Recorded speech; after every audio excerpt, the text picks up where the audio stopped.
help you? Ms. Deever? Ms. Jasmine Deever? Yes? I'm from 21st Century Security. Delighted to meet you. I'm Oh! Clifford Oscar. Hello. Dried the kid and... Hello? Oh, you must be Mr. Gregory Deever, I assume. And you are?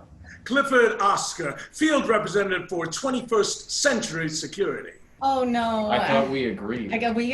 We agreed. You promised to cancel the appointment. I did. Look, Mr. Oscar. Cliff. I called your secretary and canceled this morning. Well, I wasn't informed, and my secretary is impeccably dependable. Damn it, Jess, I didn't even want to consider Okay, this. so I canceled this morning, even though I do still think it's worth considering. She's right, Greg. Look, I'm sorry for dragging you out here, but I simply think that all this 21st century thing's a bad idea. This is a fine neighborhood, but it's A neighborhood in transition.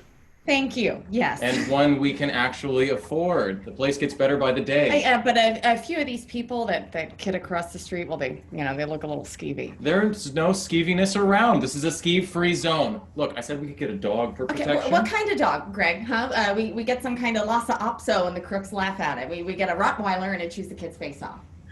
That is why 21st Century is ideal for this situation. We guarantee the well-being of not just you, but your lovely wife. That sassy redhead Molly. Oh, 2.5 is a great age, isn't it? How did you know that? Oh, we do scrupulous research, both to secure your business and ensure your welfare. Mr. Oscar. Cliff, I'm sorry about this misunderstanding. Oh, nonsense. No, I'm sorry that we won't have the chance to explore what we offer.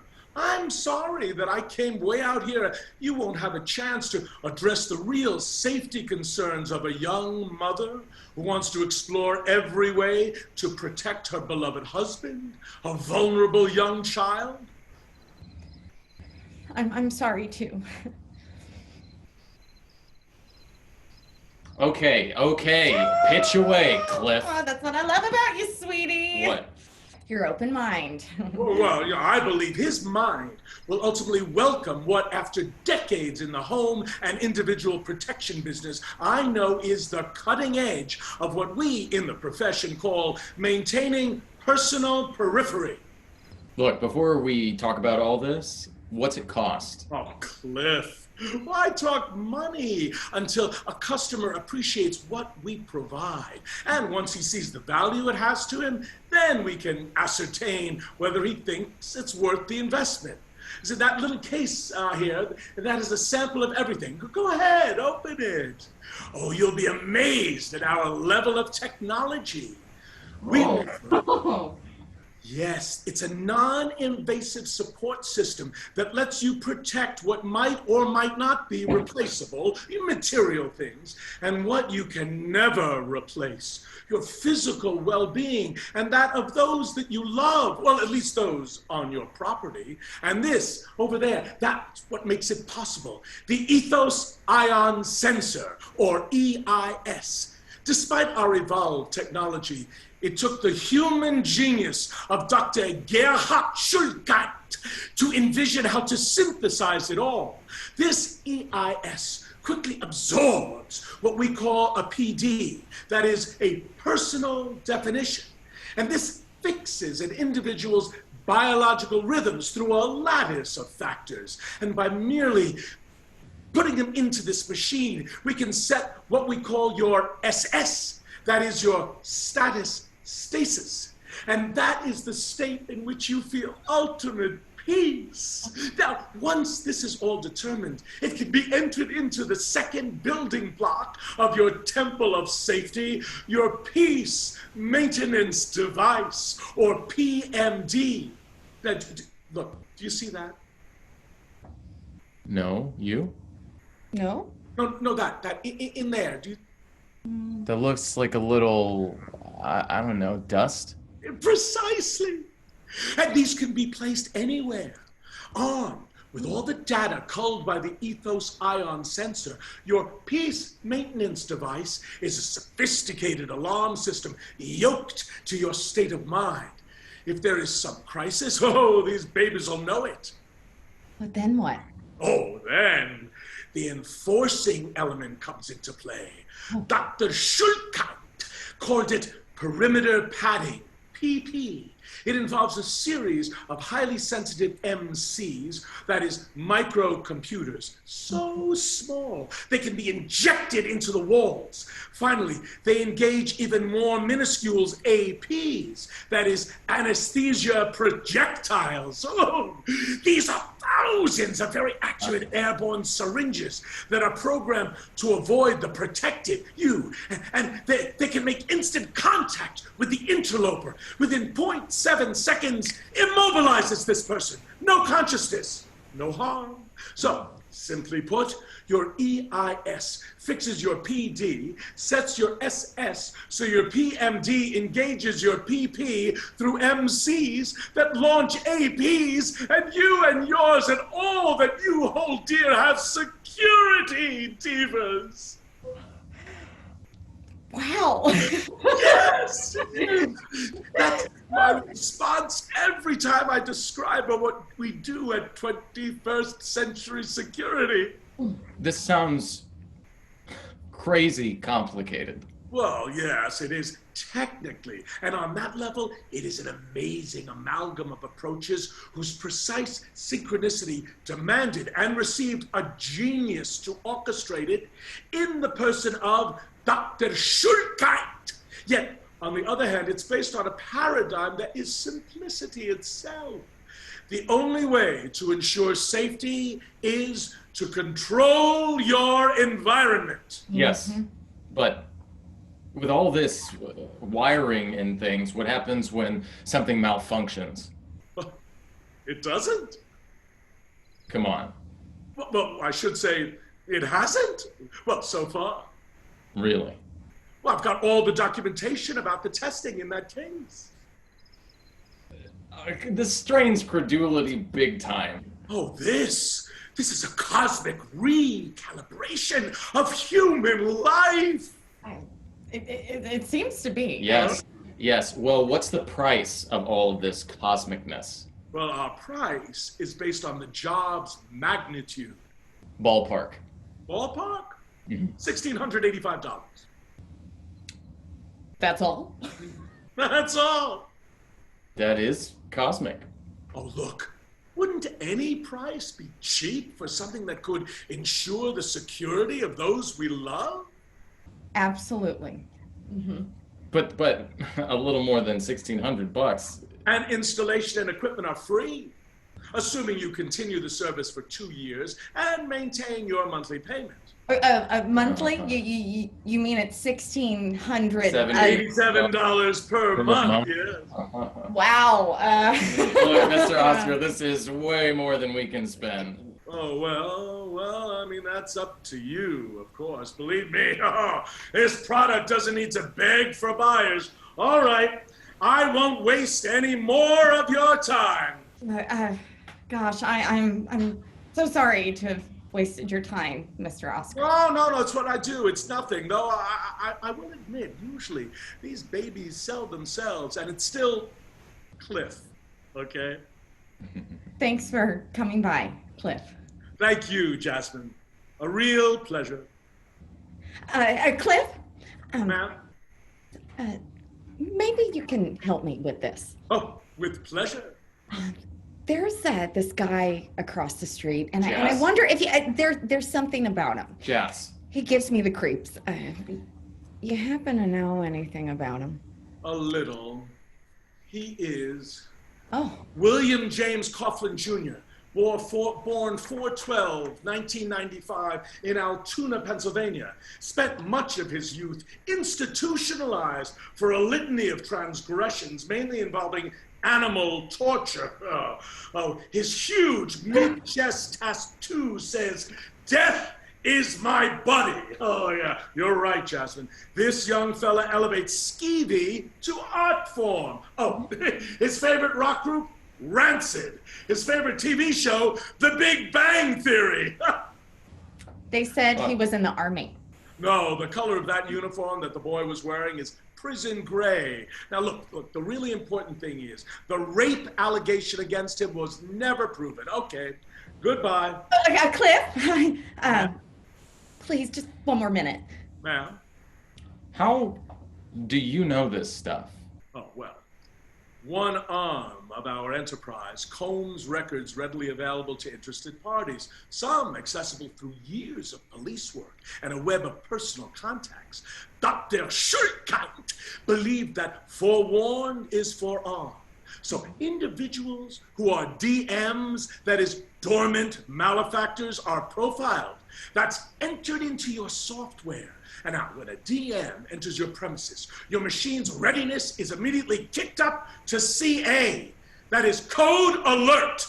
Believe me, any of these social pariahs who dare come to your door and even consider inflicting any damage on you, well. This is, it is, wow. It's deeply, deeply disturbing. How so?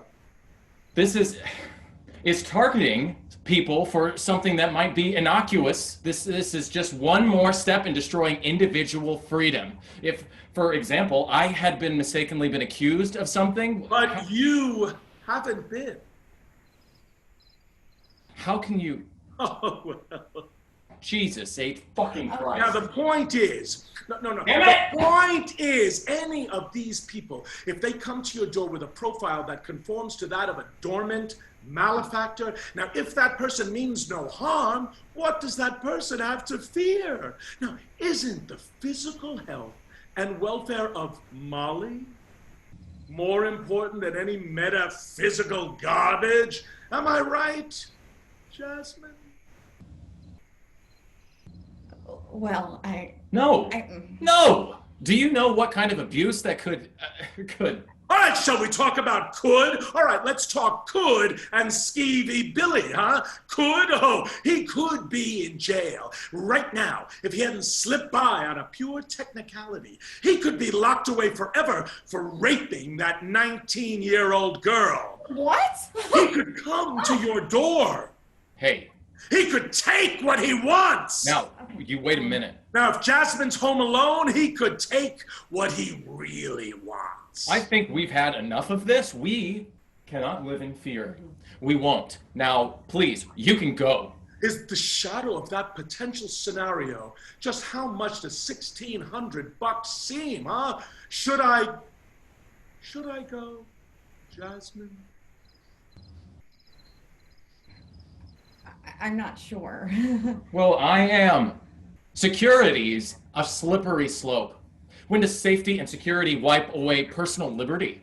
When does this become that long-threatened brave new world? Okay, and when isn't optimizing our family's safety the paramount goal? Thanks for your time, Cliff. Well, the thing is, Greg, I don't think Jasmine wants me to go. And in a way, I don't think you do. Oh, I most certainly do. But didn't you say money means nothing when it comes to your security? Yeah, but... So the real important and relevant question is, are you safer with or without 21st century security? I'm not so sure, Cliff. Well, I am, Greg. Do you know, within a 5-block radius, there are 6 men who've been accused of some type of sexual malfeasance?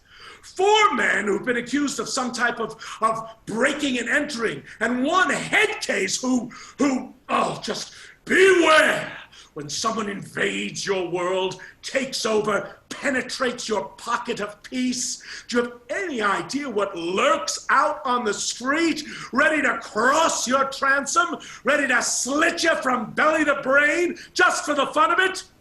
Greg? Jasmine? Yeah? May I use your bathroom? Yeah. Second door on the left. Thanks.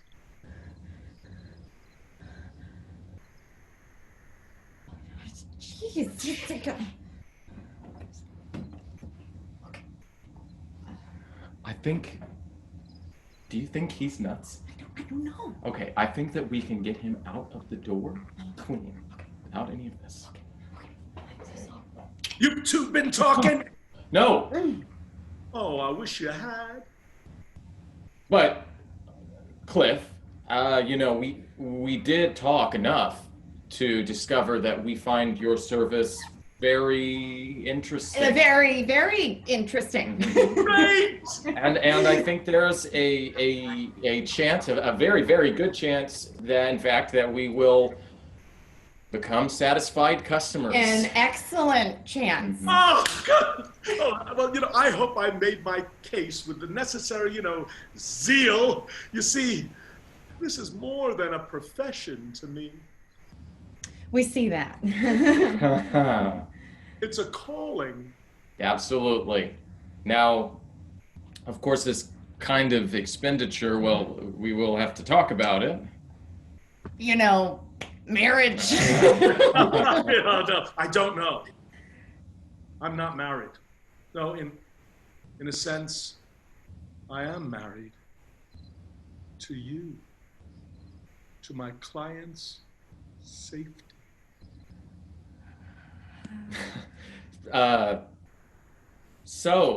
If you'll give us maybe a day or two. We'll get back to you. No doubt. Okay. All right.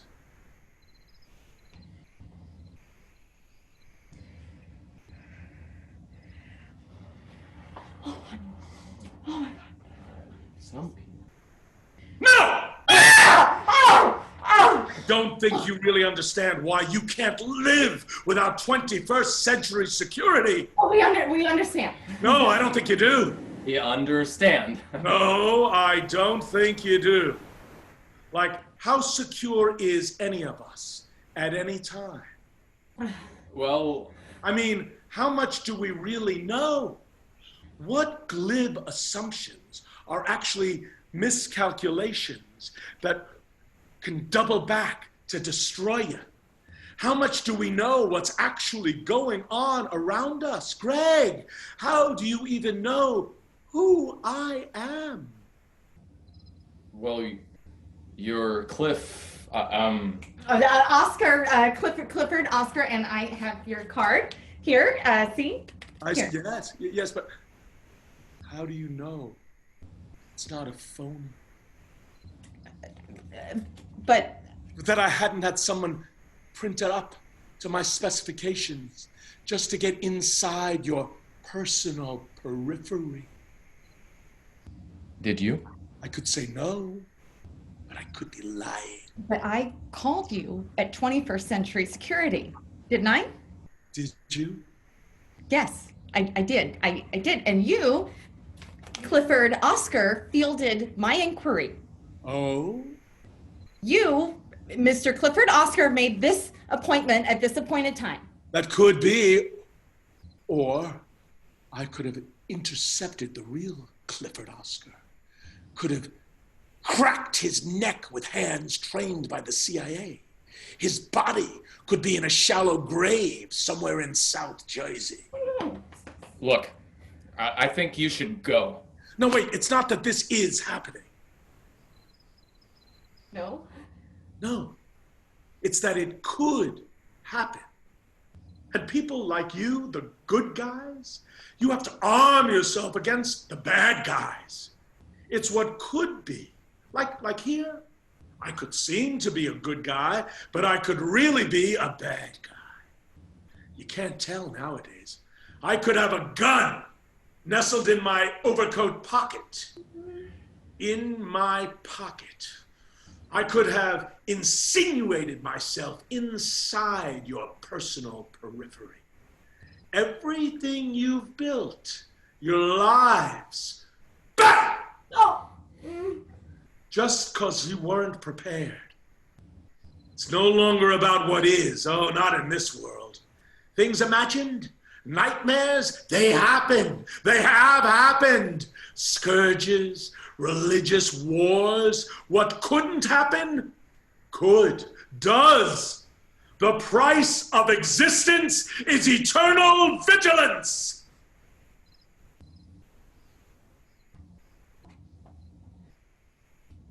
That's not a gun. Is it, Cliff? What do you think? Greg, what do you think? I don't know. Oh, no? No? I don't think it is. Could be. I don't think it is either. So, all right, Greg, come on. You willing to rush me? Come on. Maybe you're killed. Maybe your lovely wife. The adorable Molly. Now, if you had 21st century security, we wouldn't be standing here. We can make you safe. I or anyone else who threatened you would have been neutralized within 0.7 seconds. Instead, I stand with what could be a gun in my coat pocket.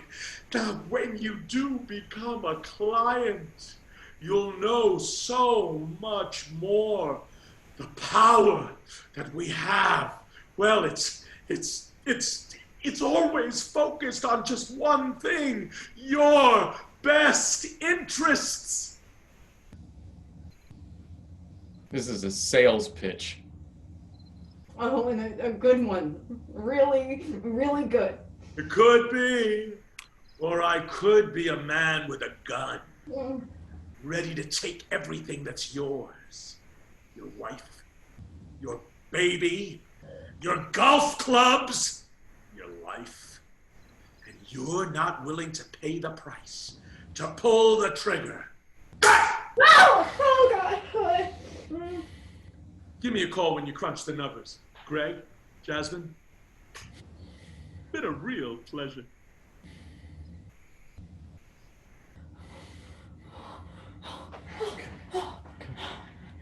Wow. Oh, baby, I'm so sorry. It's okay. I'm so sorry.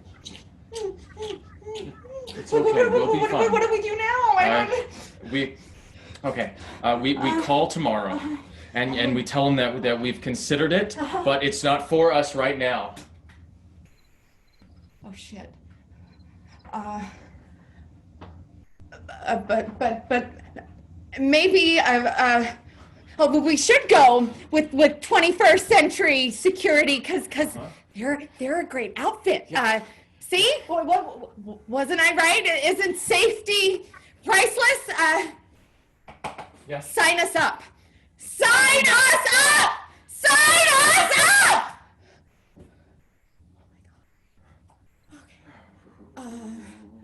Okay, yeah, so, maybe we should go out, you grab Molly, Okay.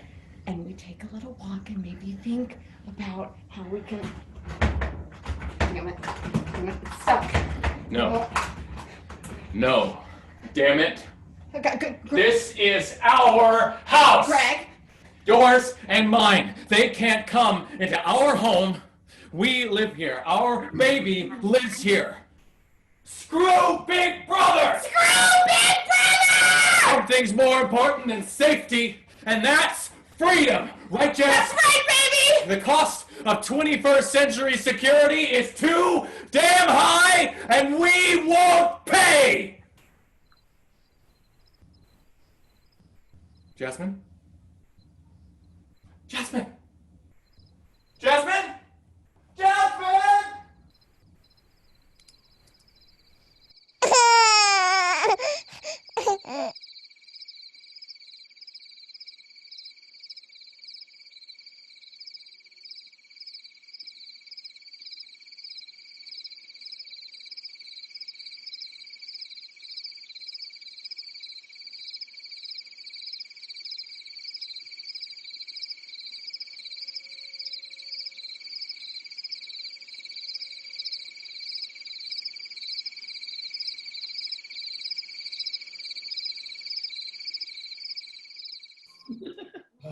Thank you, guys. Great job. Great job. Love you, love you, love you. Indeed. So this is our Q&A portion. So anybody can raise your hand. I see Sharon's already done so.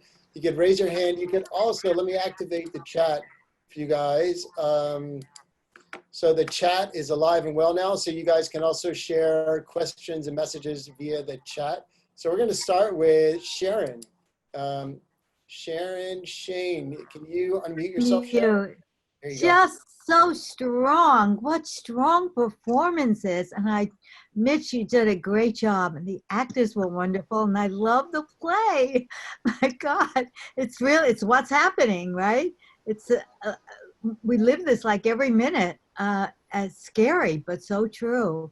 Anyway, great work. It really got me excited. So thank you. Thank you. That's all I have to say. Thank you, Sharon. Loved it. It's just fabulous. And it's just amazing to me. These things get better and better and better. Oh, I'm thank getting to really love these now. You I know? hope so. Yeah. it was like it was seamless. You know? Great. Yes, that's the plan. Well, it helps when you work with wonderful people, which we do. Thank you. And, but yes, that is absolutely the plan. So we, every week, and we do want them to always get better, but it pays to really know wonderful folks and have wonderful, talented people, know wonderful, talented people. So, which is great. Okay, now our chats are starting to come in.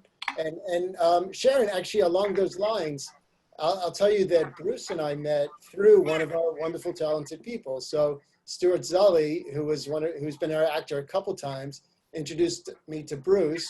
Bruce sent a series of scripts, and this is the first of the series of scripts that Bruce has sent. So yeah, this is certainly a community, certainly a network.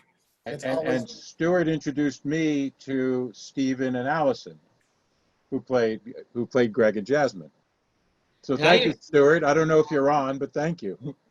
It's great. We have a really big house today too. So we have a lot of creepy and wonderful, amazing use of the smartphone. Creepy and wonderful. Yay, Mitch. Bravo to the actors. Bruce, so funny and scary. Well done. Thank you. I like your shirt, Todd. Oh, great. And cool. Bruce, I keep on hearing wonderful things about how prolific you are. Can you tell me a little bit about the genesis of this play? I actually was done, a version of this was done at the DeLand Theater in Florida. I was connected to them by Stuart J. Zully, who apparently is the Rosetta Stone of West Coast. Apparently. But so I did it there, and then it became much more relevant. And you would want to do the other dystopian play, and I was looking for something to match with it. And then you hooked me up to this genius director, Mitch, and it really elevated what it was about. There wasn't essentially a conflict, and Mitch said, maybe a conflict's a good idea. And then I realized that's pretty good for theater. So we got that going. That became a motor, and it just built. It was a wonderful collaboration. And the actors, well, what can I say? You saw. Really nice. Really nice. Speaking of which, we have someone who says that Alan, you remind him of excellent work. Alan reminded me of Zero Mostel. Ah. I should only hope. Mhm. Except I'm alive. Yes. Yeah, the live thing. So, yes, and Tom Albert, I'll tell you in answer to your statement and your question, that actually was all Mitch. So today I was pressing buttons. So this was all director. It was all director. So yeah, I'm very. It was a great collaboration with Bruce, who was so open to the dramaturgical suggestions that I shared. He took almost all of them, and I got the script a week and a half, 2 weeks ago, I guess, and this is the fourth revision that you're seeing today in just that very short period of time. And I just want to say how blessed I am to work with Allison and Stephen and Allison, and I'm grateful to this collaboration, which makes theater possible in this time of such crisis and such isolation. We get to actually express our joy, express our creativity, express our engagement and our art. So thank you to this collective and to Todd for producing it. Oh, of course. So there's a question about, and this is not going to come from me, from you. How do you guys like working, or what's your take working in this format? Well, the point of live theater is to affect the other actor and have them affect you, and to arrive at some dramatic tension between you while letting the story unfold. And the Zoom is very isolating. We're all in these separate little boxes. But when you have actors who are responsive the way Allison and Stephen are, so you can do something and then they react. And so you feel you have a reaction from what you do. The complication from my point of view is there's a lag time built into these platforms. This technology has a lag time, and that gap, mind the gap, that lag time is a complication, and you sort of have to breathe through it and remember it and literally take a breath and let that happen, and then take in the response. So that's my sense. Right. Can I say one thing? I've gotten 2 texts from people who were very concerned about the physical intimacy between Allison and Stephen. So, and that the fact that they're not wearing masks and kissing and, exchanging, they're an actual couple. Let them die. We're quarantined together. It was in my casting for this, I was looking for a couple that lived together and found these 2 wonderful actors. So we got to experience that and not have them in separate boxes doing kind of air kissing. We got to have them be with each other. Who would have thought dating you could get us work? I don't know.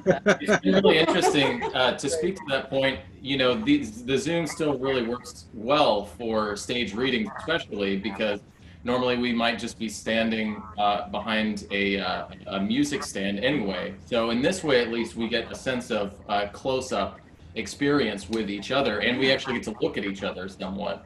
What was the other thing that I was going to say about this? Oh, also because normally we'd all have to be in the same place, right? But in this wonderful thing, we're actually in Louisiana right now, and then these guys are in New York and LA. So it's incredible to be able to all connect right now in the same moment. Yeah. When otherwise we wouldn't have gotten to work together.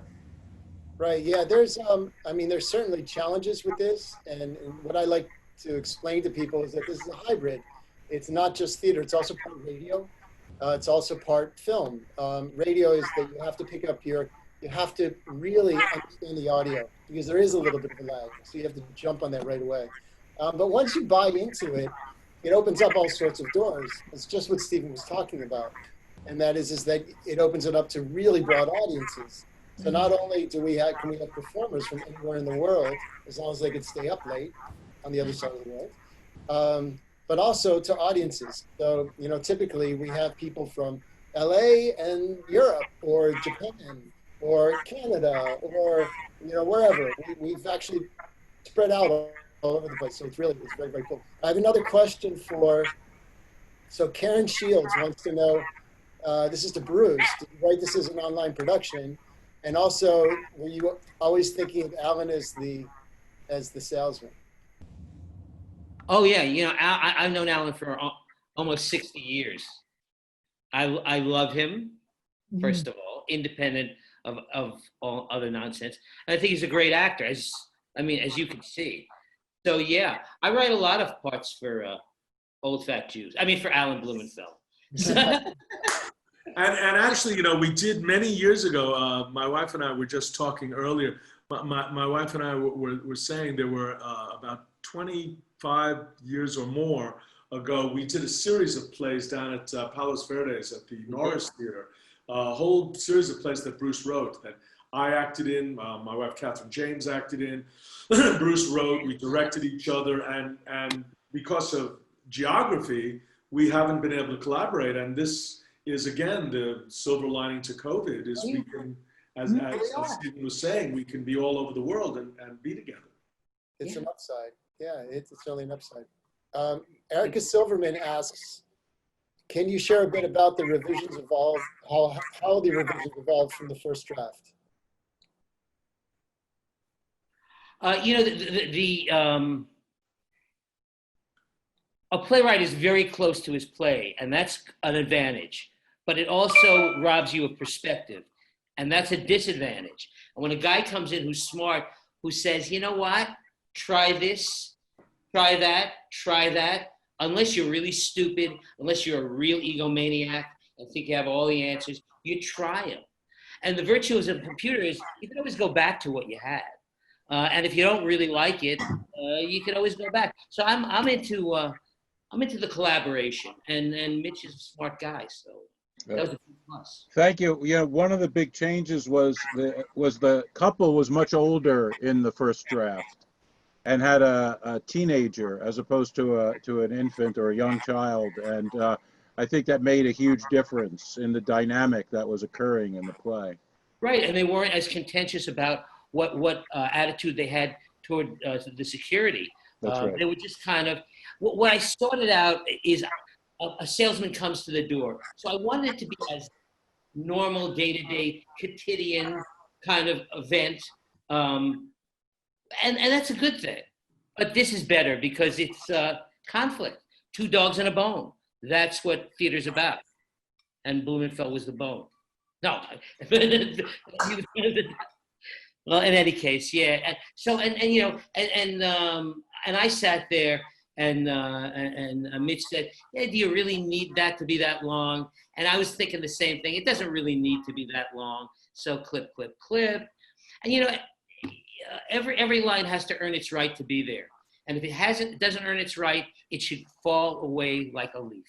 That's terrific. That's great.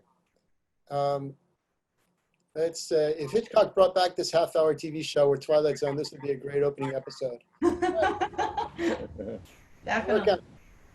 All right, Michael Cavanaugh, you are, we just need to unmute you. You are on, Michael. Blumenfeld, Michael! you rocked. Well, thank you, my friend. How are you? I'm well. I haven't seen you for a long time. You look great, and you've done good, buddy boy, as it comes out of West Side Story. Thank you, my friend. Are you playing golf with your grandson?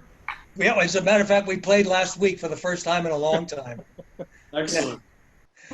Mitch, great, man. You put this thing together beautifully. I don't know Bruce or Allison or Stephen. I don't know either of or any of them, but it was a wonderfully enjoyable 30 minutes. It was just great. Thank you, Michael. Joy to hear from you, Michael. Stay safe and healthy, please. I will. You too, and your wife as well. Great to see you, man. You really look great. Thank you, my friend.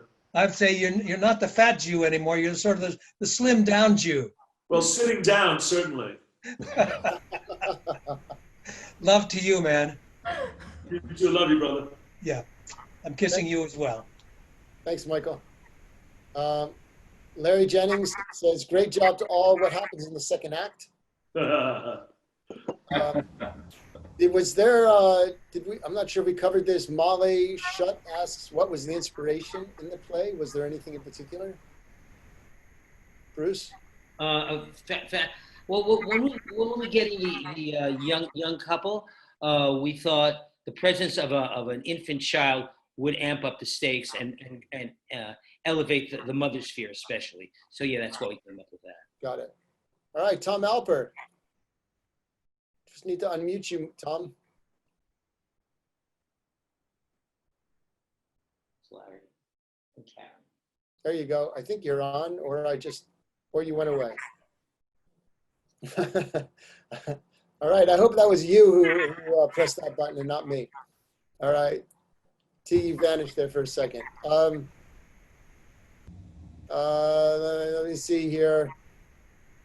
We have a lot of, I print out all of our chats, and we have an enormous amount of congratulations and fantastic, great choice. Well done, thank you, and more great jobs. Wait a minute, Lisa Robbins. Go ahead, Lisa, just unmute yourself. Hello? Yep, you're on. Hey, great job, guys. I loved the themes of the play. Thank you so much for saying that. And the acting was just wonderful. And Mitch, Man, the direction was fantastic. I particularly loved the depth of field that you guys were working with in the house, in your prospective houses or respective houses. And the bit at the very beginning with getting the eye really close up to the camera, all that stuff just works like gangbusters. And I loved your clip. Your salesman was just so, beautifully, went totally to the edge, and still maintain a sense of reality, which is, not so easy to do. So great all the way around. Thank you so much. Thanks. Thank you, Lisa. Yeah. And I have Howard Marin. Go ahead, Howard, just unmute yourself.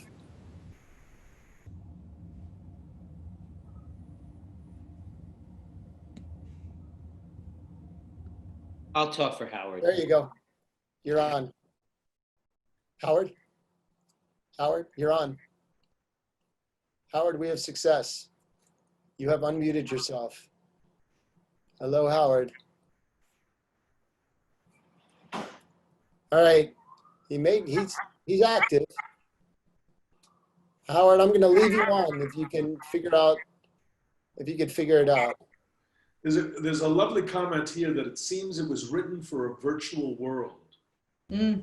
And that, given what we're unfortunately all getting used to, this isolated, quarantined, oh my God, what will happen to us all in this world?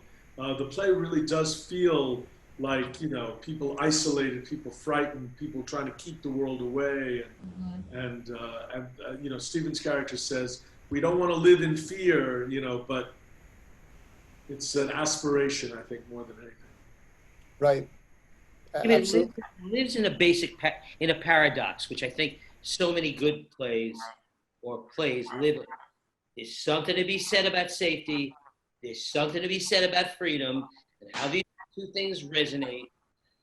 Unfortunately, we in America have lost the capacity of argumentation that allows you to say, well, maybe my side is great.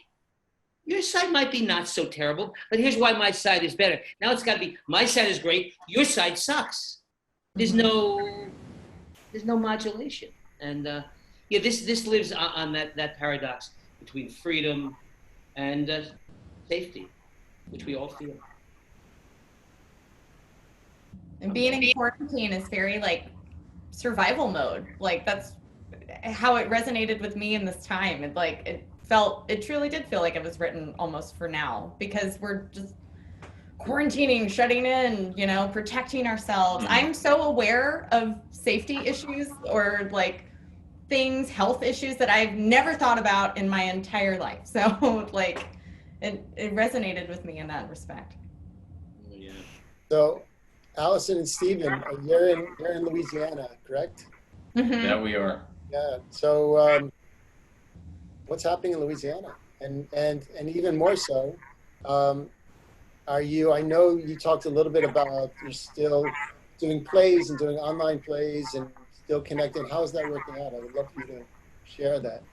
It's been interesting. So we're originally from the South. She's from New Orleans and I'm from DFW in Texas. And I've lived in LA the last 9 years and she's lived there the last 6, right? 5. And so we both headed out this way mid-March.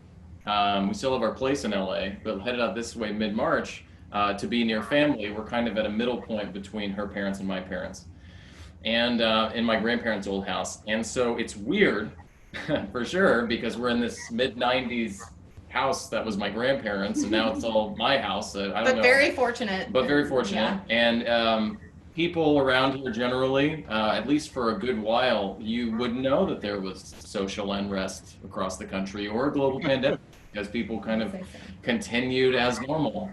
There is a mask mandate now, but fingers crossed. North Louisiana, we're not in New Orleans quite, we're northern Louisiana right now, and it's a bit different. Closer to Arkansas. But Yeah. it's kind of cool though, because I almost feel like with our friends back in Los Angeles and even in New York, I feel closer to people than I have in a long time, because it was just go, go, go, go, go, go, go, go, go. And now you're scheduling time to actually sit and talk to someone. Or, I mean, we've been like rehearsing with people we haven't seen in forever. Long time. It was a crazy day. We rehearsed with all these guys yesterday. This morning, and our afternoon, we rehearsed for a couple hours. An hour later, I took the dog out, and then I was in the next room where we've got kind of a self-tape set up, and I was reading a tech recording of a play for the Road Theater in LA. That's part of their Summer Playwrights Festival. And then right as that ended, I was back in here for us to do this one and to do our last minute tech for this. So it's been kind of a convenient. Convenient. There you go. Upside, there is some. Yeah, no commute. That's what I big fan. No commute, but no ability to go out and have a drink afterwards and hang out together. I know. true. I know. Well, we're actually when this ends, I'm going to send all of you guys a link to where we actually can have a virtual toast. So when this ends, just so everybody, when this ends, check your email. We're going to have another link, and we're going to have a wrap up and a virtual toast. All right, Barry, you're on. Yes, everyone. Barry. Mitch, how are you? Hey, buddy. Hey, so I've got nothing to compare this to because I haven't seen this medium before. And I can imagine it's difficult to rehearse and to get together and to do, because you're not in the same place. But I mean, to me, first of all, I can only imagine that I've just seen the cream because you guys were amazing. One of the things about theater, and I think you've mentioned this, is the suspension of belief. And even though you're in different places, on different cameras, in different boxes, you made that happen.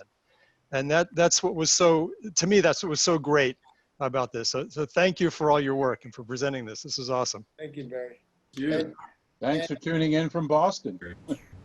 And Barry, just so you know, and everybody else, we do these every Friday at 5. This is show 14 or 15 or something like that. And they all range from typically half-hour pieces to full length, which take over 2 Fridays. So Great this to is know. very much of a regular thing. And Yeah, this was a special Saturday session. it's our special Saturday. Very well. This is the Havdalah performance. Anytime we have Mitch Levine, it's a special Saturday. Yes. So yes, but otherwise we're typically on Fridays. Okay, so please, everybody join us. We have a nice big audience. We also live stream on Facebook. So this is also being live streamed on Facebook at the same time. Okay, Howard, you are on, just unmute yourself.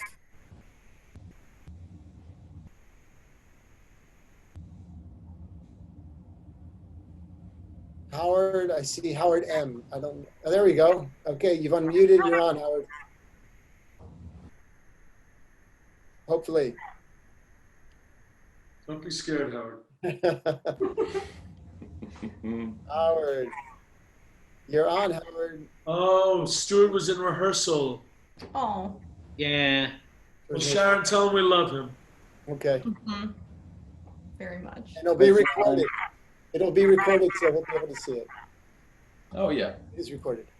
Howard, we still can't hear you, so unfortunately, yes, I'm sorry about that. Howard's my musical comedy partner. He's a wonderful composer, and he was going to say that I am the most incredible collaborator. I just sense this. I'm not sure. I'm guessing. You are though a very. I mean, I'm old, and I've done a bunch of these theater experiences, and you are a really not ego-less, but you're a selfless collaborator. You really are looking for what's best with the final product rather than how to enlarge yourself. And it is an unusual and great, something that's grateful. Howard said he was going to say that. On the other hand, Howard said he was going to say that. On the other hand, it may also be that I'm so egomaniacal that I know I'm going to be able to come up with something. A master manipulator. So, yeah, it's that you got to realize that you no longer have any perspective on your baby, and you need help. So help. So, Thank Howard says, he says, I was going to say that, sorry, I cannot unmute. I'm a technical Luddite. But Howard, you are actually unmuted. So if you could either talk, otherwise it's your microphone. He says this was terrific. So cool. Yeah, you're typing. He types really well. All right, cool. All right, we're almost at 6 o'clock. We usually want to have everybody home for dinner by 6 o'clock. So if anybody has anything else, I can tell you that we have another piece happening next Friday at 5 Pacific Daylight Time. So we're back. Remember, we do have a tip jar on the website, smartphonetheater.com, for all these guys. And and also that painting over my shoulder is auctioned off. So you also find information on that. We may, if that works, we may do this on a weekly basis, have artists come in. And so just so you know, it's a wonderful thing, very generous on Smokey's part. And who knows, this may be a new enterprise. So it's great. Pleasure to meet you, Allison and Stephen and Mitch and Todd. Thank you so much. It was a real pleasure. Thank All of these you. gentlemen are really wonderful. I hope this is the first of many. Likewise. I love your talent and you great folks. Thank you. Thank you all. Thank you. You're an amazing audience. I could hear your collectiveness, and really appreciate this wonderful playwright, our fine producer, and these wonderful actors. Thank you for being great collaborators in this journey. Yes, ditto. Thank you, guys. Thank you, everyone, for working so hard. And you'll be back. Don't go far. Don't go far. Stay safe. At least stay close. Yes, you are. Okay.